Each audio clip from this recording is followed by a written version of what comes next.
Hello, this is KYC News. We provide you with the most up-to-date and reliable information for the day. First and foremost, we want to achieve perfect health with a sincere desire.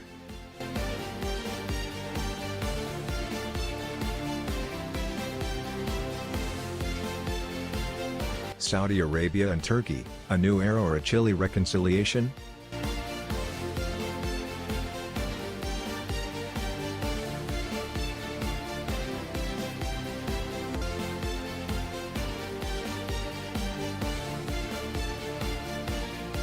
Saudi Arabia and Turkey, a new era or a chilly reconciliation?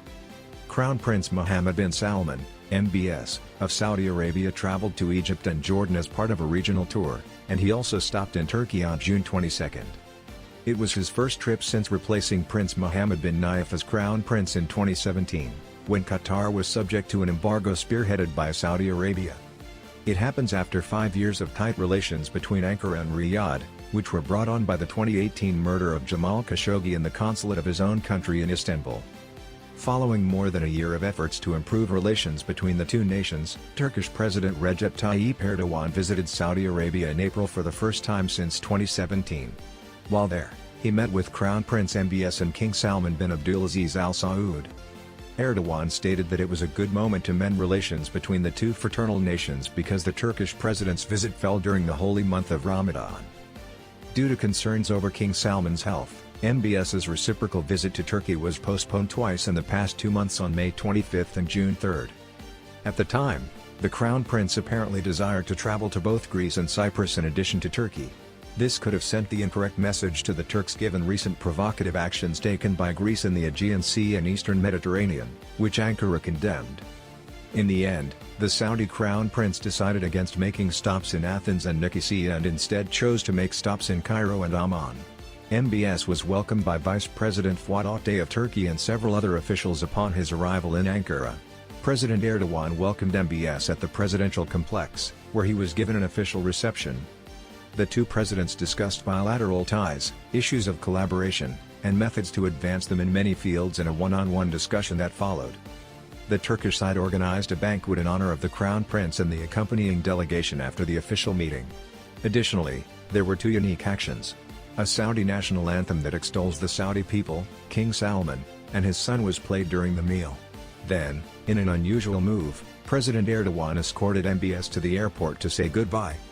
A written joint statement was released at the end of the visit that emphasized both parties' resolve to begin a new era of collaboration in their bilateral relations, particularly in the political, economic, military, security, and cultural domains. The official meetings between President Recep Tayyip Erdogan and Crown Prince Mohammed bin Salman bin Abdulaziz Al Saud were held in a spirit of sincerity and fraternity, the statement said. The two parties reaffirmed their commitment to continue their coordination, collaboration, and exchange of views on critical issues in the regional and international arena, which will support and promote security and stability in the area, the statement said. Turkey was congratulated by Saudi Arabia for helping Riyadh win the right to host Expo 2030. The Crown Prince also thanked President Erdogan for his warm welcome, as well as for his and his delegation's treatment throughout their visit. President Erdogan responded by expressing his gratitude to King Salman for his efforts to plan the Hajj in 2021 despite the difficulties caused by the COVID-19 outbreak and his satisfaction with the return of the Hajj and Umrah this year. A strong emphasis was placed on commerce, energy, security, defense, and tourism in the statement, in addition to political considerations and mentions of bilateral and regional cooperation and coordination between the two countries. Although there was a generally pleasant vibe during the visit, there were a few things that sent conflicting signals. For instance, several of the official Saudi media sources chose to publish offensive images of MBS and Erdogan. One photograph was taken with the Turkish president looking depressed in comparison to a beaming MBS, and while he wasn't quite ready for the picture. The Saudi press agency originally made the image public, and the Saudi Arab News newspaper published it on its top page. Many observers saw it as a subliminal message to the Turkish side. On top of that, several portions of the visit felt mainly ceremonial despite its significance. Instead of elevating ties, it symbolized heralding the beginning of reconciliation. In essence, the visit was brief. Less than 4 hours passed between MBS' arrival ceremony and his departure from the airport. which left little time for in-depth discussion of important topics, let alone for the delegates of the two nations to discuss topics of shared interest. Furthermore, sending a weak signal by issuing a joint statement rather than conducting a joint press conference. Making an exception at this time after the Turkish gestures would have given a powerful message of resolve and commitment, notwithstanding the Saudi Crown Prince's dislike of press conferences and lack of prior experience giving them. Instead of a formal agreement on specific topics or an action plan, the statement was more of a generic proclamation of intent. It's interesting that not many people noticed that the United Statement was released in two different forms an hour apart.